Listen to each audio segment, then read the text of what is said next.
ഒരു ഇന്റഗ്രേഷൻ ക്ലാസ്സിലേക്ക് ഏവർക്കും സ്വാഗതം. നമ്മളിന്നൊരു നല്ലൊരു ക്വസ്റ്റൻ ആണ് എടുത്തേക്കുന്നത്. Integral sine x cos x d x. ഇത് അറിയാവുന്നവരും കാണും, അറിയാൻ വയ്യാത്തവരും കാണും. അറിയാൻ വയ്യാത്തവരായിരിക്കും കൂടുതൽ. ഞാനിത് വലിയൊരു ക്വസ്റ്റൻ ഒന്നും അല്ല, പക്ഷെ അതിന്റെ ഒന്ന് രണ്ട് മെത്തേഡ്സുകളെ കുറിച്ചാണ് നമ്മളൊന്ന് പഠിപ്പിക്കാൻ പോകുന്നത്. ഇത് ചെയ്യാൻ പറ്റുന്ന പല വഴികൾ. സൈൻ എക്സിന്റെ കോസ് എക്സ് എന്ന് പറയുമ്പോൾ നമുക്ക് പല രീതിയിൽ കൂടെ ചിന്തിക്കാം. നമ്മുടെ മെത്തേഡ് 1 എല്ലാവരും ഒന്ന് ശ്രദ്ധിച്ചോ. നമ്മൾ ആദ്യം അവിടെ നിന്ന് തുടങ്ങുകയാണ്. Okay, integral sine x into cos x d x. അപ്പൊ നമുക്ക് ആദ്യം ചെയ്യാൻ പറ്റുന്നത് +1 നമുക്ക് റിസൾട്ട് യൂസ് ചെയ്യാൻ വേണ്ടിയാണ്. Sine x into cos x. Sine x into cos x എന്ന് പറയുമ്പോൾ നമുക്ക് എവിടെയോ പഠിച്ചിട്ടുണ്ട്, ഒരാളുടെ ചേർന്നിട്ടുണ്ടായിരുന്നെങ്കിൽ, എന്നിട്ട് ഇവിടെ ഒരു 2 ഉണ്ടായിരുന്നുവെങ്കിൽ, എന്നിട്ട് ഇങ്ങനെ 2 ഉണ്ടായിരുന്നെങ്കിൽ എന്ന് വായിച്ചേ 2 സൈൻ എക്സ് കോസ് എക്സ്. എവിടെയോ പഠിച്ച റിസൾട്ട് സൈൻ 2x, ശരിയല്ലേ? 2 സൈൻ എക്സ് കോസ് എക്സ് ആരാ? Sine 2x. അപ്പൊ നമുക്ക് ആ റിസൾട്ട് യൂസ് ചെയ്തെടുക്കാം. മീൻസ് ഞാൻ എന്താ ചെയ്യുന്ന നോക്കണം, നെക്സ്റ്റ് സ്റ്റെപ്പിൽ ഇവിടെ ഒരു 2 കൊടുക്കുകയാണ്. Means 2 sine x into cos x എന്ന് എഴുതി. അത് പുറത്ത് ബാലൻസ് ചെയ്യാൻ വേണ്ടി ആരെ കൊടുത്തു? 1/2. ഇപ്പൊ കുഴപ്പമൊന്നുമില്ല, ആർക്കും പ്രശ്നമില്ല. 1/2 കൊടുത്ത് 2 കൊടുത്ത് പ്രശ്നമൊന്നുമില്ല. ഇപ്പൊ നമുക്ക് നോക്കിക്കാൻ മോനെ, ഇത്രയും ടേമിനെയും കൂടെ ഒരുമിച്ച് കണ്ടാൽ നമുക്ക് അതിനെ എങ്ങനെ എഴുതാൻ പറ്റും? സൈൻ 2x dx എന്ന് എഴുതാം. പുറത്താരുണ്ട്? 1/2. ഇപ്പൊ നമുക്ക് കണ്ട സിംഗിൾ ടൈം ആയി. 2 sin x cos x sin 2x, 2 sin a cos a sin 2a. That's all. Okay, that is sin 2x നെ നമുക്ക് അപ്പൊ ഇന്റഗ്രേറ്റ് ചെയ്യാം. That is minus cos 2x by 2 എന്ന് എഴുതാം. ഈ രണ്ട് 2 കൂടെ ചേർന്ന് by 4 ആയിക്കൊണ്ട് minus 1/4 into cos 2x plus that's all. കഴിഞ്ഞു. നല്ലൊരു മെത്തേഡായിരുന്നു, ഇതിന്റെ വലിയ കുഴപ്പമില്ലായിരുന്നു. നമുക്ക് അടുത്ത മെത്തേഡിലോട്ട് പോകാം. That is method 2. നമുക്ക് ഇങ്ങനെ ഇന്റഗ്രലിലൊക്കെ ഇങ്ങനെ സൈന് കോസ് സൈന്, രണ്ടും സൈന് രണ്ടും കോസ് ഒക്കെ വല്ല കോമ്പിനേഷൻസുകൾ വന്നാൽ നമുക്കൊരു റിസൾട്ട് ഉണ്ട്. ഇതാ ഞാൻ ഇവിടെ യൂസ് ചെയ്യുന്നത് സൈനെ കോസെ.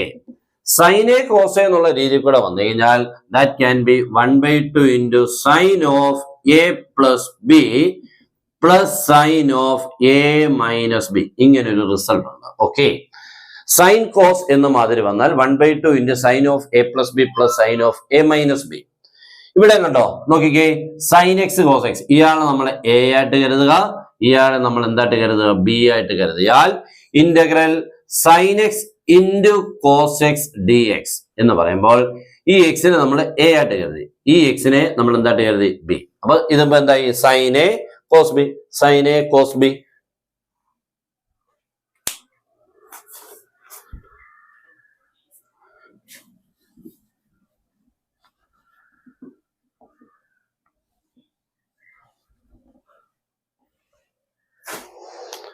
ഇത് നമ്മുടെ അടുത്ത മെത്തേഡിലോട്ട് പോവാണ്.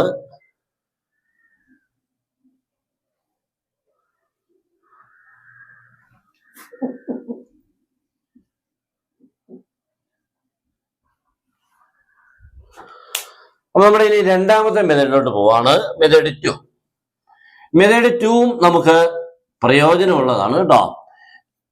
ഇതാണ് ഉദ്ദേശിക്കുന്നത്, സൈനെ കോസ് ബി. ഇങ്ങനെ സൈനും കോസും തമ്മിലുള്ള ഒരു പ്രോഡക്റ്റ് കോമ്പിനേഷൻ ആയിട്ട് വന്നാൽ, sine cos, cos sine, 2 sine 2 cos ഇങ്ങനെയൊക്കെ വന്നാൽ നമുക്ക് അതിനെ മാറ്റാൻ പറ്റും. സൈൻ എ കോസ് ബി എന്ന് പറഞ്ഞു കഴിഞ്ഞാൽ 1/2 into sine of a plus b plus sine of a minus b എന്നൊരു റിസൾട്ട് ഉണ്ട് കേട്ടോ. വളരെ ഇമ്പോർട്ടന്റ് ആയിട്ടുള്ള റിസൾട്ട് ആണ്. Sine a cos b can be written as 1/2 into sine of a plus b plus sine of a minus b. Okay, ഇവിടെ ഞാൻ അതാണ് എഴുതാൻ പോകുന്നത്, integral sine x into cos x d x. അപ്പൊ നമ്മൾ ഈ എക്സിനെ നമ്മൾ ക്യാപിറ്റൽ എ ആയിട്ടും ഈ എക്സിനെ നമ്മൾ ക്യാപിറ്റൽ ബി ആയിട്ടും യൂസ് ചെയ്താൽ സൈൻ എ കോസ് ബി തന്നെ ഇതുപോലെ. That can be written as integral 1/2 into sine of a plus B എന്ന് പറയുമ്പോൾ X plus X in bracket. Okay, plus sine of a minus B എന്ന് പറയുമ്പോൾ X minus X, അത് അടുത്ത bracket ഉണ്ടോ. 1/2 into sine of a plus b plus sine of a minus b. That is equal to 1/2 ഇങ്ങ് പുറത്തു വന്നു കഴിഞ്ഞാൽ constant ആണ്. ബാക്കി സൈൻ ഓഫ് ആരെന്നായി മോനെ? First bracket X plus X 2x. ഇത് സൈൻ ഓഫ് ആരായി മോനെ? 0x എന്നായി. ഓക്കെ, ഇപ്പൊ നോക്കിക്കാൻ മോനെ, സൈൻ 0x 0 ആണ്. ഇത് വേണ്ട, ഈ പ്ലസും വേണ്ടായപ്പോൾ ഈ ക്വസ്റ്റ്യൻ തന്നെ ഇതേപോലെ ആയിട്ടുണ്ട് കണ്ടോ. 1/2 സൈൻ 2x ഉണ്ടോ, 1/2 സൈൻ 2x. ബാക്കി ഇതേപോലെ ചെയ്തെടുത്താൽ മതി. ക്ലിയർ ആയല്ലോ. രണ്ടാമത്തെ മെത്തേഡും ഓക്കെ ആയി. മൂന്നാമത്തെ മെത്തേഡ് നോക്കുക, integral sine x into cos x d x. ഇതാണ് നമ്മുടെ question.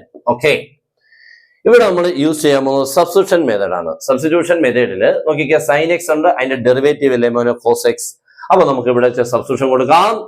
Sign x equal to u, ചിലർക്ക് ടി എന്നും യു എന്നും കേട്ടോ. ഞാനിപ്പോ കൊടുക്കുന്നത് sine x equal to u എന്നാണ് കേട്ടോ. നിങ്ങൾ ചിലപ്പോൾ ടി എന്നായിരിക്കും, എന്തായാലും ഒന്നുമില്ല, വേരിയബിൾ മാറുന്നതേ ഉള്ളൂ. സൈൻ എക്സിന്റെ ഡെറിവേറ്റീവ് എത്ര മോനെ? Cos x into d x. യുവിന്റെ ഡെറിവേറ്റീവ് എത്ര മോനെ?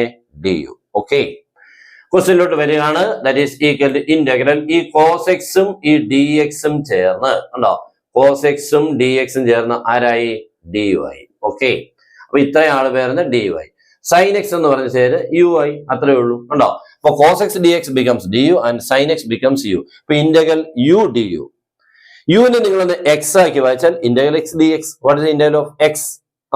എക്സിന്റെ ഇന്റഗ്രൽ 1 അല്ല, അത് ഡെറിവേറ്റീവ് ആ. എക്സിന്റെ integral x square by 2. Okay, അപ്പൊ യുവിന്റെ ഇന്റഗ്രൽ എത്ര മോനെ? U square by 2. യു ഇവിടെ ആരാ മോനെ? Sine x. അപ്പൊ യു സ്ക്വയർ എന്തായിരിക്കും? Sine square x by 2 plus ആരാണ്? സി. നിങ്ങളായിരിക്കും ഈ ആൻസർ ഒന്നും അല്ലല്ലോ ഇവിടെ കിട്ടിയ, എല്ലാം ഒന്ന് തന്നെയാണ് കേട്ടോ. സംഭവം എല്ലാം ഒന്ന് തന്നെയാണ് കേട്ടോ, അല്ലാതെ ഇതൊന്നും വ്യത്യസ്തമല്ല, ഇതെല്ലാം സെയിം ആണ്. എന്ന് പറഞ്ഞാൽ ഇതിനെ ഡിഫറൻഷിയേറ്റ് ചെയ്താലും ഇത് കിട്ടും, ഇതിനെ ഡിഫറൻഷിയേറ്റ് ചെയ്താലും ഇത് കിട്ടും. തിരിച്ചങ്ങോട്ട് ഇന്റഗ്രലിന്റെ ആൻസറുകൾ ഡിഫറെന്റ് ആവും, അതെല്ലാം ശരിയായിട്ടുള്ള ആൻസറുകളാണ്. തിരിച്ച് ഡിഫറൻഷിയേറ്റ് ചെയ്താൽ നമ്മൾ ഒറിജിനൽ മീൻസ് ഇതിനുള്ളിൽ ഇത് കിട്ടും കേട്ടോ. ഓക്കെ, അപ്പൊ ഇതെല്ലാം കറക്റ്റ് ആൻസറുകളാണ്. അപ്പോൾ ഇന്നത്തെ ഈ കുട്ടി ക്ലാസ് കംപ്ലീറ്റ് ചെയ്യാണ്. പിന്നെ ക്ലാസ് നിങ്ങൾക്ക് ജോയിൻ ചെയ്യണമെങ്കിൽ ഒട്ടും മടിക്കേണ്ട, ഒട്ടും സമയം കളയേണ്ട. Good bye.